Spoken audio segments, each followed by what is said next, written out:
Hi friends, இப்போ பாருங்கள், இது சும்மா நார்மலாக கிடந்த ஒரு கிரவுண்டு மாதிரி சின்னதாக இருந்தது, காலி இடம் மாதிரி. அதில் வந்து கொஞ்சோன்னு நம்ம எப்போதும் வாங்குகிற புதினா இலையை புதினா வாங்குவோம் பாருங்கள். வாங்கிட்டு அந்த இலையை பிச்சுட்டு அந்த குச்சிகளை நட்ட வச்சேன். அதில் பாருங்கள் நல்லா தழுத்து வருது.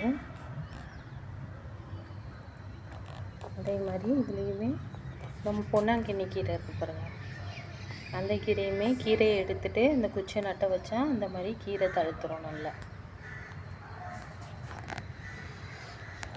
இது எல்லாமே இப்போ வச்ச செடிகள் தான், இப்போ தான் தழுக்க ஆரம்பிச்சிருக்கு ஒன்றா. இது இந்த சங்குப்பூன்னு சொல்லுவாங்க இல்லையா, அதுதான். இது எல்லாமே பச்சை மிளகா செடி கொத்தாக வளர்ந்து நிற்கிற மாதிரி இருக்குது.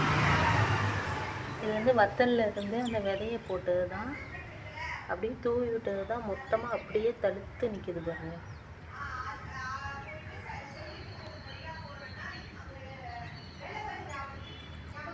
பின்ன இடையில தக்காளி செடியும் நிற்கிது. தக்காளி விதையும் போட்டு விட்டேன், அதுவும் நிற்கிது. இதுலேயும் நிற்கிது பாருங்கள் தக்காளி. மணி பிளான்ட் பாருங்கள், ஓரமாக மண்ணிலே வளருது. பின்ன பக்கத்துலேயே ஸ்டார்டிங்கே வச்சது வெத்தலை கொடி நல்லா படர்ந்து வருது.